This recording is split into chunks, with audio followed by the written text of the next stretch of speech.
name is Fran. I run Melwood, and we're the fourth largest private employer in Prince George's County, and we're a nonprofit. And so I'm really happy to hear that you recognize that we're leaving money on the table and being able to help nonprofits, because literally Prince George's County left stimulus money.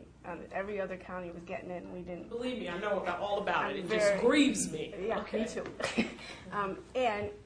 And I'm happy to hear that you get that, and we need to do that, and we want to be a partner to do that. I'm asking how. How are you going to do that? I mean, well, one thing I did, like I said, in this $1.1 million grant, I actually used my state budget dollars to hire grant writers.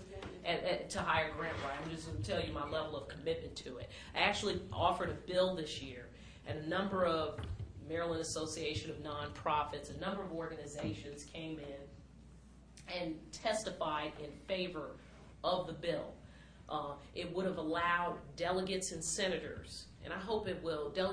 Senator Harrington cross-filed the bill for me, and I hope he will take it up again next year, and we can build momentum for it. Would allow delegates and senators to use a portion of their state budget dollars and actually work together to use a portion of their state budget dollars that go unused to hire grant writers for local nonprofits. I find that we have so many nonprofits that are small and have very little $25,000 budgets.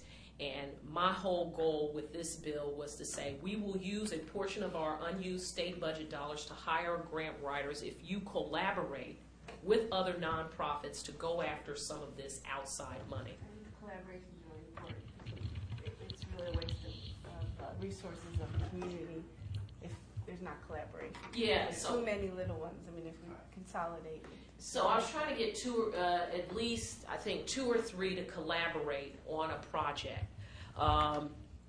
So that is a bill I passed. Actually, I'm going to have dedicated staff to this effort because I think it's and you may or may not agree with this, but I think it's a key part of the budget picture. I mean, we've got to get more, and more money is actually moving into the competitive pools.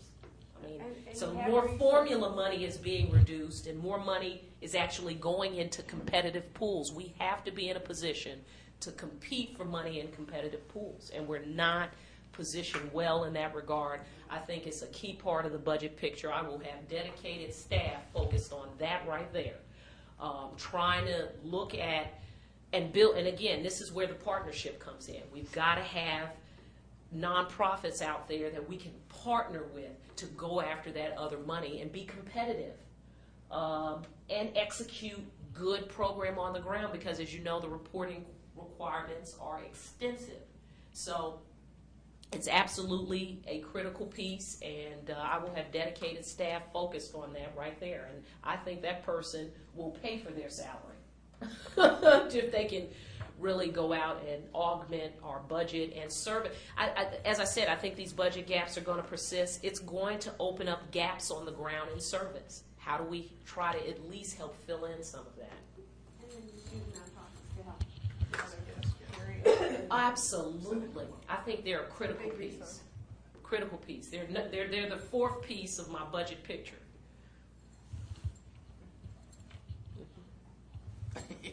Last question. The DC government has an Office of Grants and Partnerships that is structured exclusively to facilitate the kind of thing that you're talking about, making training, building up the capacity of nonprofits, letting them know where funding is, and providing a lot of stuff. The state of Maryland has a similar structure, as many of the federal governments also. Prince George's County does not have a function or an entity that provides that kind of service. The budget, historically, the county has less than, talking about general funds, less than 1% of general funds are committed to human service type organizations, which are the bulk of the nonprofits that are performing direct services to the community. And in the region, that is the lowest percentage of general funds committed to that kind of work. You have a position on policy, and I'd like you to go into that more.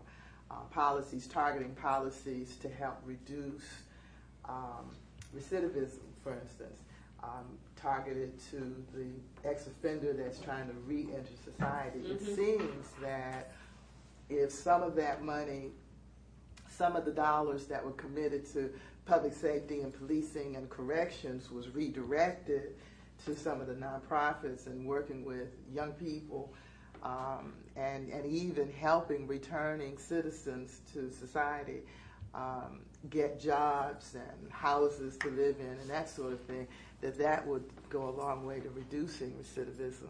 As opposed to penalizing them, set up things to help them successfully. I totally agree. In fact, I set up the statewide prisoner reentry task force, which will, among other things, administer the state's Second Chance Act grant dollars that we, as a state, the state of Maryland, were awarded.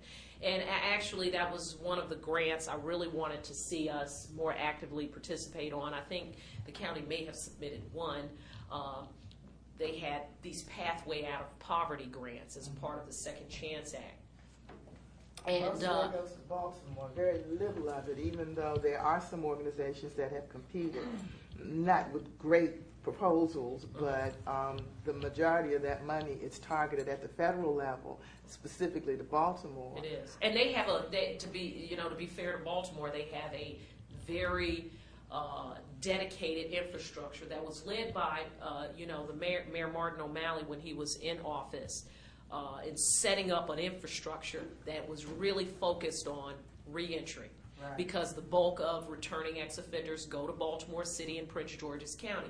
We don't, but again, that is where the county executive does come in making sure we have a dedicated and focused infrastructure that's focused on that. I am absolutely, that is critical. We do, I want to see us compete for more of those dollars,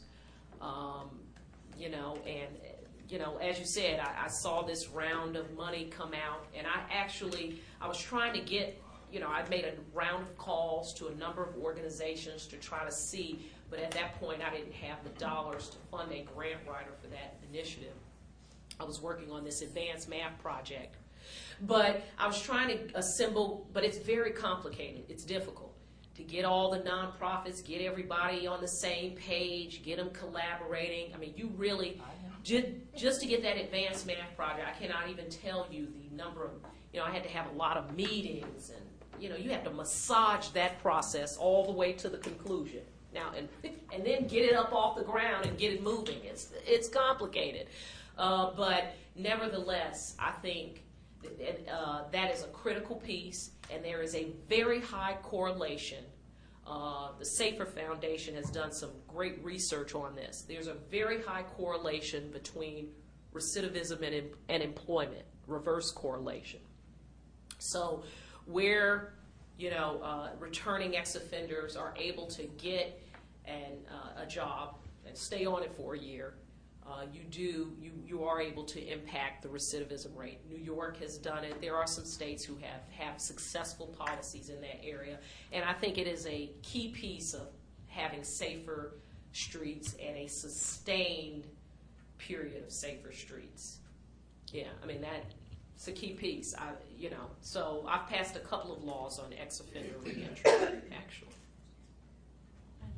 I'm sure you're aware of the massive project that's occurring right now, the Envision Prince George's project. And a lot of us are on a lot of the different areas that are involved with that. What is your plan as county executive to help implement this vision that the citizens have voiced that they see for the county? I've been monitoring that closely. I've gone to a couple of the sessions. I think it has been a tremendous project. And in fact, I think it's instrumental in two ways. First of all, I'm just impressed by the numbers of people they've gotten engaged in the process. And I think overall government could look at that model and see if there are ways we can do that to make government more accessible to residents and to get more people engaged in the way that they've done it.